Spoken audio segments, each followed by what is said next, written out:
ئێرە ڕادیۆی دەنگی گەلە.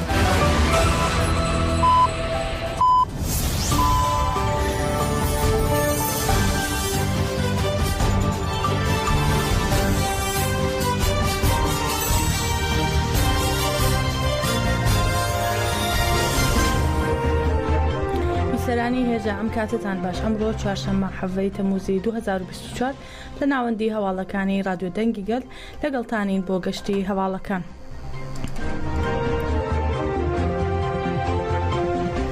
پەکەکات لە ڕاگەیاندراوێکدا بڵاوی کردەوە بە ناوی ئەنجومەنی ئاسایشی هەرێمی کوردستان کە لە بنەڕەتدا ئەنجومەنی ئاسایشی بنەماڵی بارزانیا ئێمە بەبەر پرسیار دەزانێت لەو تەخەمەنیانەی کە لە ناو ئۆتۆمۆبیلی ئەکرەم ساڵح یەکێک لە بەرپرسانی پەدەکە چێنراون. ئێمە ئەو تۆمەتە نادات پەروارانە و بێبنەمایانە ڕەت دەکەینەوە و دەڵێن پەدەکە هەڕەشە لە دەستەی بەڕێوەبەری ئێمە دەکات بە دڵنیاییەوە پەدەکە بەرپرسیار دەبێت لە هەر شتێک کە بەسەر هەواڵانمان دابێت لە هەر شوێنێکی باشووری کوردستان بن.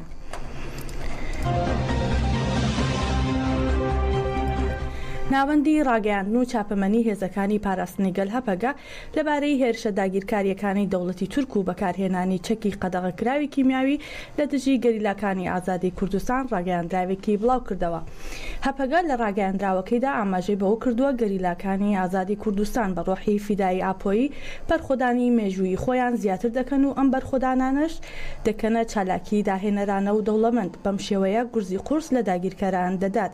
هێزەکانمان بە شێوازی کاریگەری تەکنیکی سەربازی سوپای داگیرکەری تورک دەکەنە ئامانج. هەروەها ڕایگەیاندووە شەوی 16 تەمووز هێزەکانمان هەلیکۆپتێرێکی سکۆرسکی سەر بە سوپای داگیرکەری تورکیان لە هەرێمی زاب خستە خوارەوە. ئەو هەلیکۆپتەرە کە دەیویست لە هەرێمەکەدا بنیشێتەوە کەوتە خوارەوە و لە ناوچوو 12 کەسی سەرنشینی ناو هەلیکۆپتەرەکە بریندار بوون. سەرەڕای ئەوەی ئەفسەرێک بە ناوی مستەفا دوو فڕۆکەوان بە پلەی تەگمان دوو تەکنیکار و 7 سەرباز بریندار بوون. هەر لە ڕاگەیاندراوەکەی هەپەگەدا هاتووە لە چالاکی گەریلاکانی یەژاستار و هەپەگە لە ڕۆژانی 15 تا 7 تەمووز لە گۆڕەپانی گردی بەهار، گردی نەورۆز لە گۆڕەپانی بەرخۆدانی گردی بەهار، گۆڕەپانی بەرخۆدانی گردی FM لە گۆڕەپانی بەرخۆدانی شاخی ئامێدی و لە گۆڕەپانی بەرخۆدانی شاخی جودی لە هەرێمی شەهید دەلیلی ڕۆژاوای زاپ و گۆڕەپانی بەرخۆدانی بیشلی لە هەرێمی مەتینا هەلیکۆپتێرێکی سکۆرسکی دەوڵەتی داگیرکەری تورک خرایە خوارەوە و لە ئەنجامدا دوو فڕۆکەوان دوو تەکنیککار و ئەفسەرێک و سەرباز بریندار بوون. هەروەها پلاجکتۆرێک و کامێرایەکی چاودێڕی و تەقەمەنی داگیرکەران لە ناوبرا و گورز لە دوو سنگەر وەشێندرا. هەپەگە ئاماژەی بەوش کردووە لە 16 تەمووز تونێلەکانی گەریلا لە گۆڕەپانی بەرخۆدانی گردی FM بە تەقەمەنی قەدەغەکرا و بردومان کراوە. هەپەگە ئەوەشی خستە ڕوو لە 15 و 16 تەمووز لە گۆڕەپانی شەهید شەریف، گردی شەهید هێمن، لۆلان، کۆلید، سنینی و گردی شەهید هاوار لە هەرێمی خواکوور، گۆڕەپانی درێ، زەنل و دەشتی کافا لە هەرێمی گارە، گۆڕەپانی بەرخۆدانی گردی بەهار لە هەرێمی شەهید دەلیلی ڕۆژاوای زاپ و گۆڕەپانی بەرخۆدانی شیلات زێ لە هەرێمی مەتینا بە گشتی 20 جار بە فڕۆکەی جەنگی بردومان کراون. هەروەها لە 15 و 16 و 7 تەمووز لە گۆڕەپانی بەرخۆدانی گردی بەهار لە هەرێمی شەهید دەلیلی ڕۆژاوای زاپ و گۆڕەپانەکانی بەرخۆدانی سەری مەتینا لە هەرێمی مەتینا بە هەلیکۆپتەری جەنگی بردومان کراون. هاوسەرۆکی ئەنجومەنی بەڕێوەبەرایەتی کەجەکە بە سێ خۆزات هێرشەکانی داگیرکاری تورکیا لە باشووری هەڵسەنگاند. بە سێ خۆزات سەرنجی بۆ ڕۆڵی پەدەکە لەم شەڕەدا ڕاکێشاوتی پەدەکە لە ناو ئەم شەڕەدایە و لە دژی کوردانی ئازاد شەڕ دەکات. باشووری کوردستان بە دەوڵەتی تورکیا فرۆشراوە و هەرێمی کوردستان بۆتە وێرانەکانی تورکیا. هەفسەرۆکە کۆنسەی ڕێڤەبرا کێژێکێ بەسێ هۆزات دە بەرنامەیە تایبەت تە ئێریشên دەولەتا تەرکا بە دەستەک و تەبلیبوونا پەدێکێژی نرخاندنên girîng kir. Besê hozat ra gihand ku şerê li başûrê Kurdistanê ji serê tîrmehê ve derbasî xwenaxeke nû bûye. Rejîma xerker û mêtînger xeta xiyanetkar ji daye kêleka xwe û dixwaze encam bigire. Encama ku dixwaze jî xwegihandina sînorên mîsaqê millî ye. Deriyê sînor ên qaş û ji bo bazirganiyê vegwarîne deriyên sevqiyata leşkerî. Pedeke hemû riyan ji artêşa Tirka dagirker re vekiriye. Besê hozat ra gihand ku dewleta Tirk hewceyî pê nabîne ku planên xwe jî veşere ûha got. Ji xwe di navbera Tirkiye û Iraqê de sînor jî nemaye. Dema ku ev sînor hatin destîşankirî jî qebûl nekiribûn. چندێکی بەرێ دەولەت باحشەلی فاشیست jî armanca dewletê eşkere kir. Dibêjin sînorê me çiyayên hemrîne yanê Kerkûk, Musul û Silêmaniyê jî dixe nav xwe. Polîtîkayên ku îro dimaşîne ev e îlhaqkirina başûr e. Besê hozat balkişan ser hevkariya ku pedeke bi îqtidara faşîsta AKP û MHP re dike wiha nirxandin kirin. Pedeke jî bûye şerîkê polîtîkayên xirkirina gelê Kurd.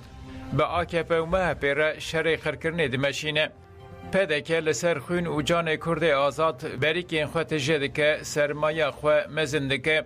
Besê hozat dazanin ku li Kurdistanê du xet hene û wiha berdewam kir. PKK temsil û nûnertiya xeta azadiyê dike. PDK jî xeta xiyanet û nokeriyê temsil dike. Xeta xiyanetê ji bo xirkirina Kurdan bi îqtidara faşîst re li dijî Kurdê azad şer dike. Xeta azadiyê jî ji bo parastina gelê Kurd xwîna xwe dirijîne, canê xwe feda dike. Nabe ku ev her du xet li ser mêzîneke bihev re bên nirxandin. Besê hozat serdana Mesûd Barzanî ji bo Bexdayê jî bibêrxist û got ji Bexdayê dixwazin ku nerazîbûnên li dijî dagirkeriya Tirk nerm bike. Lazim e hikûmeta Bexdayê bizane ku peymana bi dewleta Tirk re girêdanê ji bo wan zirar e. Ev peyman mayîndekirina dagirkeriyê ya li Iraqê ye û di paşerojê de wê zirara xwe mezintir be.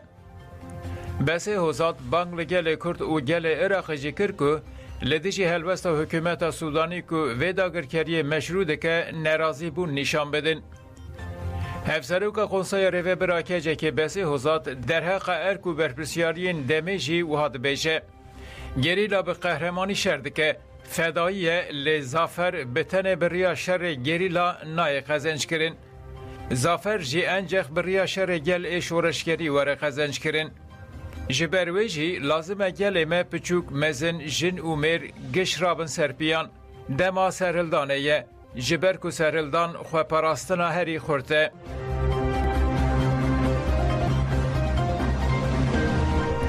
ئەحمەد قەرەمووس هاوسەرۆکی گشتی کنگرەی نەتەوەی کوردستان کەنەکە لە شاری هەولێر سەردانی هەریەک لە کۆمەڵەی دادگەری کوردستان، پارتی پارێزگارانی کوردستان و یەکێتی نەتەوەی دیموکراتیکی کوردستانی کرد.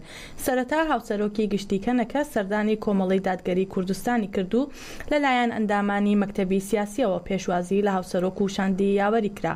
پاشان سەردانی پارتی پارێزگارانی کوردستان و لەلایەن ئەجار سوورچی سەرۆکی پارتەکە پێشوازی لێکرا. لە بەردەوامی سەردانەکەیدا ئەحمەد قەرەمووس سەردانی یەکێتی نەتەوەی دیموکراتی کوردستانی کردو لەلایەن غەفور مەخموری سکرتێری یەکێتیەکە و ئەندامانی مەکتەبی سیاسیەوە پێشوازی لێکرا. لە میانی دیدارەکاندا تاوتوێی لەشکرکێشی و هێرشە داگیرکاریەکانی دەوڵەتی تورک بۆ سەر باشووری کوردستان و هاوهەڵویستی حیزب و لایەنە سیاسیەکان لە بەرامبەر ئەو مەترسی و هەڕەشانەی داگیرکەرانی کوردستان بۆ سەرگەلەکەمان کرا. هەروەها جەق لە پێکێنانی یەکڕێزی و یەکێتی نەتەوەیی کرایەوە. پاشان دەستگای ستاندار دیدارێکی بۆ هاوسەرۆکی کەنەکە لەگەڵ ژمارەیە کەسایەتی نیشتمان پەروەر و ڕۆشنبیر ڕێکخست و قەرەمووس باسی پێویستیەکانی یەکڕێزی گەلی کوردستان و ئاڵنگاریەکانی بەردەم یەکێتی نەتەوەیی کرد. بڕیار وایە ئەحمەد قەرەمووس هاوسەرۆکی گشتی کەنەکە سەردانی چەندین لایەنی سیاسی دیکەی باشووری کوردستان بکات.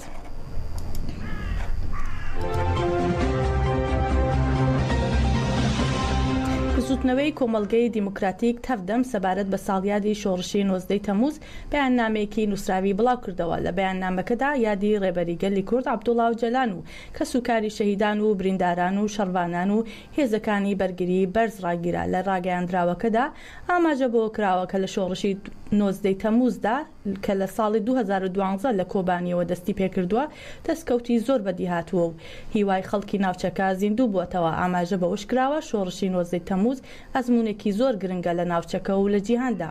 لە ئاستی کۆمەڵایەتی و کولتوری و سیاسی و بەرگریدا گۆڕانکاری گەورە ڕوویداوە. ژنان و گەنجان ڕۆڵی پێشەنگیان بۆ خۆ بەڕێوەبەری دیموکراتی گێڕاوە و بوون بە هێزێکی چالاکی سیاسی و کۆمەڵایەتی و تا ئێستاش خەباتێکی گرنگ بەڕێوە دەبن.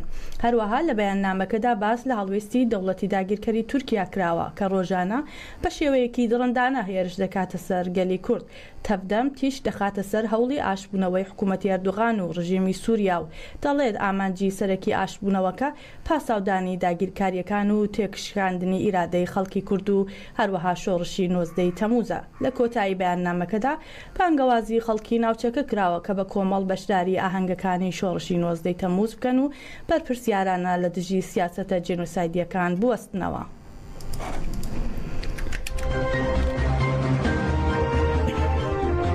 ئایشە گۆڵ دۆغان وتەبێژی پارتی یەکسانی و دیموکراتی گەلان دەم پارتی ڕایگەیان نابێت هاوپەیمانەتی نێوان ئەنقەرە و دیمەشق بۆ دژایەتیکردنی کورد بێت ئەوەش لە میانی هەڵسەنگاندنی بۆ کۆبوونەوەی گرێمانکراوی نێوان سەرۆکی پارتی گەلی کۆماری جەهەپە و بەشار ئەسەدی سەرۆکی سووریا بوو. وتەبێژی پارتی یەکسانی و دیموکراتی گەلان لەو بارەیەوە دەڵێت لە هەموو حاڵەتێکدا نابێت هاوپەیمانەتی نێوان ئەنقەرە و دیمەشق دژ بە کورد بێت دەبێت ئەو هاوپەیمانەتیە دژ بە جەنگ و ململانێ بێت و لە بەرژەوەندی گەلاندا بێت. سەبارەت بە کۆبوونەوەی نێوان ئەنقەرە و دیمەشق ئایشە گۆڵ وتویەتی هەموو شتێک کە ڕەنگە شەڕ و ململانێ قوڵتر بکاتەوە دەبێت دوور بخرێتەوە بەداخەوە ئەو سیاسەتانەی لە سووریا پەیڕەو کراوە هەم لە ناوخۆ هەم لە دەرەوە زۆر لەسەر تورکیا کەوتووە.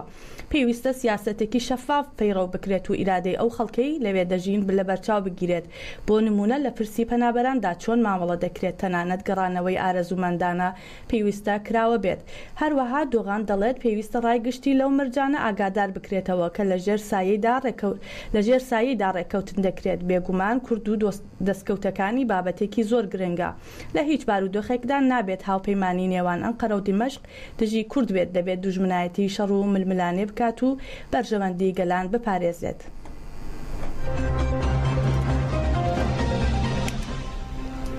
زانای ئاینی کوردستان و تارخوێنی مزگەوتی کەلار مەلا ئیدریس ژاڵەی سەبارەت بە داگیرکاریەکانی دەوڵەتی تورک دەڵێت هەرکەس لەسەر خاک و نیشتمان و کەرامەتی خۆی بکوژرێت شەهیدە و بەرگریەکی پیرۆزی کردووە لە لای خودای گەورەش بە شەهید دەنووسرێت. مەلا ئیدریس زانای ئاینی لە دژی داگیرکاریەکانی دەوڵەتی تورک نارەزایەتی دەردەبڕێت و لەم بارەیەوە دەڵێت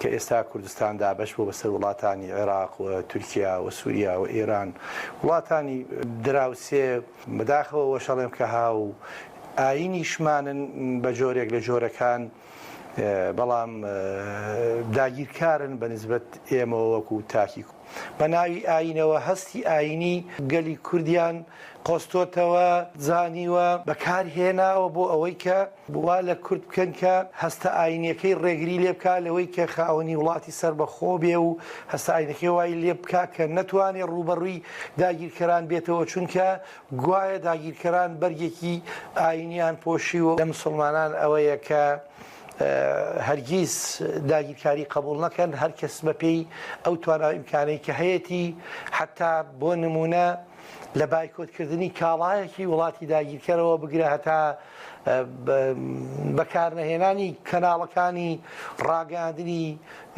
چ کەناڵە ئاسمانیەکان بێ سایت و پەیج و ماڵپەڕ و پێگەکان بێ قەتعی ئەو پەیوەندی ینی ببچڕن لەگەڵ وڵاتانی داگیرکەرە و هەمووش دوعا بکەن و لەخوا بپارڕێنەوە کە خوای گەورە کۆتایی بە داگیرکاری سەر کوردستان بێنێ وەستەمکاران و داگیرکارانی کوردستانیش وا لێ بکات بگەڕێنەوە شوێنی خۆیان ئەگیرا سەرشۆڕ.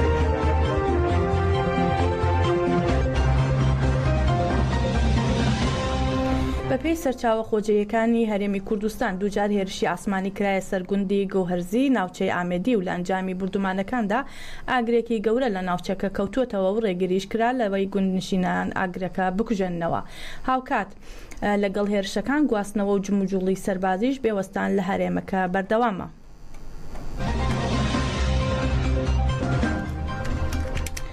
ساموئل ویربرگ گوتەبێژی وەزارەتی دەرەوەی ئەمریکا سەبارەت بە پەیوەندە هاوبەشەکانی نێوان ئەمریکا و عێراق ڕایگەیاند واشنگتن و بەغدا پەیوەندی هاوبەشیان هەیە جگە لەوەش عێراق دەوڵەتێکی خاوەن سەروەریە و لێپرسراوە عێراقیەکان مافی تەواویان هەیە قسە بە ناوی گەلی عێراقەوە بکەن. ویربرگ جەختی کردەوە بڕیارەکان بە کۆمەڵ دەدرێت چونکە بڕیار بە تەنیا لەلای ئەمریکا نییە بەڵکو پێویستە بڕیار لەلایەن حکوومەتی عێراق و ئەمریکاوە بدرێت. سەبارەت بە داهاتووی هێزەکانی ئەمریکا لە عێراق گوتەبێژی وەزارەتی دەرەوەی ئەمریکا جەختی کردەوە بڕیار لەو بابەتە بە کۆدەنگی لەگەڵ حکوومەتی عێراق دەدرێت هەر بڕیارێک بدرێ ئەوان ڕێزی لێ دەگرن.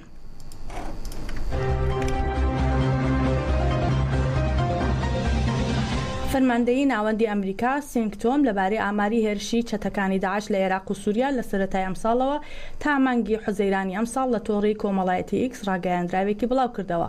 لە ڕاگەیاندراوەکەدا هاتووە لە سەرەتای ئەمساڵەوە تا مانگی حوزەیران چەتەکانی داعش 153 هێرشیان لە عێراق و سووریا ئەنجام داوە. ئەم ڕێژەیە بەراورد بە ساڵی ڕابردوو دوو هێندە زیادی کردووە. دەشڵێن زیادبوونی ئەم هێرشانە ئاماژەیە بوو ئەوەی چەتەکانی داعش هەوڵی ڕخۆڕێکخستنەوە دەدەن.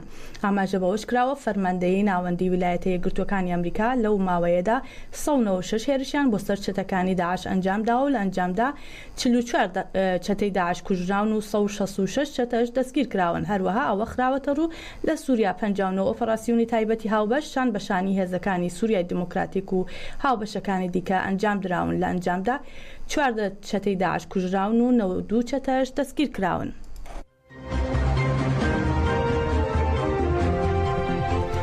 مایلز کاگینگز گوتەبێژی کۆمەڵی پیشەسازی نەوتی هەرێمی کوردستان ڕایگەیاند ڕاگررتنی هەناردەی نەوتی هەرێمی کوردستان مانگانە زیانی 1 میلیارد دلار لە عێراق دەدات و هەر بۆیە دەیانەوێت گرێبەستەکانی نەوتی کوردستان نوێ بکەنەوە. کاگینگز ڕایگەیاند ئەوان وەک دامەزراوی پیشەسازی نەوتی هەرێمی کوردستان دەیانەوێت گرێبەستەکانی نەوتی هەرێمی کوردستان لەگەڵ کۆمپانیا بیانیەکان نوێ بکەنەوە ئەگەر هەردوو لایەنی هەرێمی کوردستان و بەغدا ڕازی بن بە گۆڕانکاریەکان.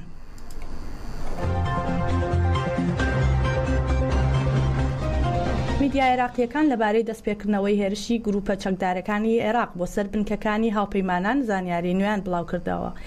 میدیاکان بڵاویان کردەوە گروپە چەکدارەکانی عێراق لە ڕێگەی فڕۆکەی بێفڕۆکەوانی بۆم ڕێژکراوەوە هێرشیان کردوتە سەر بنکەی ئاسمانی عین ئەسەد. ئاماژیان بۆ کردووە هێرشەکە لەلایەن مقاومەی ئیسلامی لە عێراقەوە ئەنجام درراوە بەڵام هیچ زیانێکی گیانی لێ نەکەوتوێتەوە. بنکەی ئاسمانی عین ئەسەد دەکەوێتە پارێزگای ئەنبار لە ڕۆژاوای عێراق و هێزەکانی ئەمریکا لەو بنکەیە جێگیر کراون. جێگای ئاماژەیە دوای بەڵێنی سوودانی بۆ گروپە چەکدارەکانی عێراق کە هێزەکانی هاوپەیمانان لە عێراق دوور دەخاتەوە. ماوەی چەند مانگێکە هێرشی گروپەکانی سەر بە مقاومەی ئیسلامی عێراق بۆ سەر بنکەکانی هاوپەیمانان وەستا بوو بەڵام شەوی ڕابردوو دووبارە هێرشەکانیان دەست پێ کردەوە.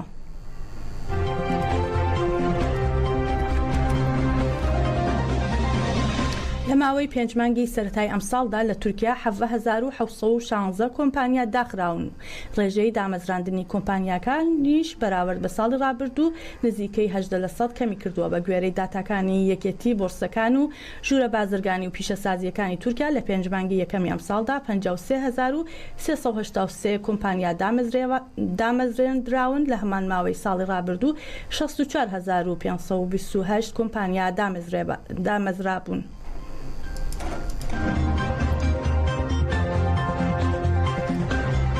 هەواڵەکانمان پێشکەشکردن هەر شاد بن.